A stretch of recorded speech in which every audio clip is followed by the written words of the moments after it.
Coba teman-teman amati, kalau Anda tertarik dengan branding gitu ya, dari segi warna, ini kita susah membedakan antara media partai atau partai media ya, sama-sama hancur gitu istilahnya ya. Nah padahal mereka menggunakan frekuensi publik, yang itu adalah hak rakyat gitu ya, dikelola oleh negara untuk kesejahteraan masyarakat. Partainya baru, dicari supaya sama sedekat mungkin gitu ya. Jadi ini contoh yang cukup simpel, sederhana dari paralelisme politik. Tingkat kemiripan itu yang sudah benar-benar cukup blended gitu. Saking menyatunya sulit membedakan ini antara logo partai atau logo televisi. Yang berikutnya adalah, nah ini saya kasih tanda tanya kapan gitu ya. Kapan ini maksudnya kapan supaya benar-benar mirip gitu ya. Tapi 3 itu saya kira bisa mengingatkan kepada kita, memberikan warning betapa seriusnya konteks komunikasi publik yang tercipta lewat media penyiaran, khususnya televisi 5 tahun terakhir. Ya, contoh yang cukup parah menurut saya adalah pemilu nasional tahun lalu. Ya, baik Pilpres maupun pemilu legislatif.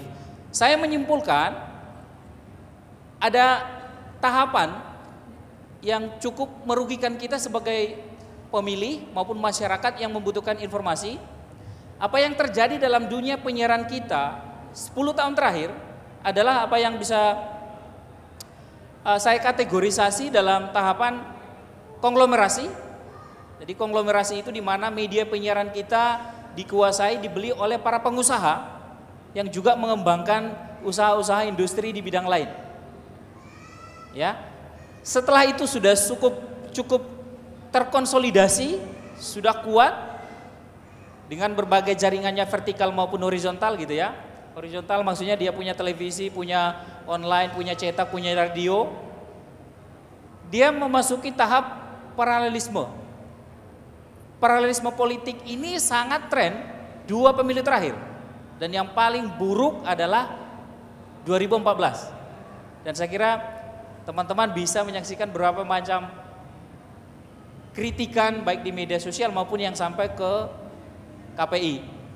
Tahapan terakhir dari paralelisme ini adalah ujungnya pada akhirnya nanti adalah televisi yang ada sekarang ini hanya akan menjadi alat tadi yang saya sebut sebagai instrumentalisasi gitu. Dan kita tidak. Nah ini kelemahannya saat ini adalah KPI itu tidak cukup wewenang gitu. Tidak punya cukup otoritas untuk memberi sanksi yang tegas. Mengapa kita membutuhkan media penyiaran publik atau lembaga penyiaran publik? Dengan melihat realitas pertelevisian kita saat ini. Secara umum ada 2 sistem penyiaran ya. Ada penyiaran komersil namanya Commercial Broadcasting System. Ada yang kedua disebut Public Broadcasting System. Teman-teman, dari 2 bentuk penyiaran itu tentu yang mudah dan yang mungkin untuk katakanlah menyeimbangi ya carut-marut yang terjadi di televisi komersil yang saat ini adalah membangun penyiaran publik. Mengapa ini penting? Karena bagi saya meyakini bahwa media kita, khususnya televisi itu adalah menjadi urat nadi demokrasi kita. Saya ingin menunjukkan seberapa kuat kita harus concern dengan soal televisi ini. Yang pertama, pemilu terakhir berdasarkan hasil survei beberapa lembaga survei, masyarakat pemilih kita itu lebih banyak mengakses informasi itu dari televisi. Bukan dari koran, bukan dari internet, tapi televisi.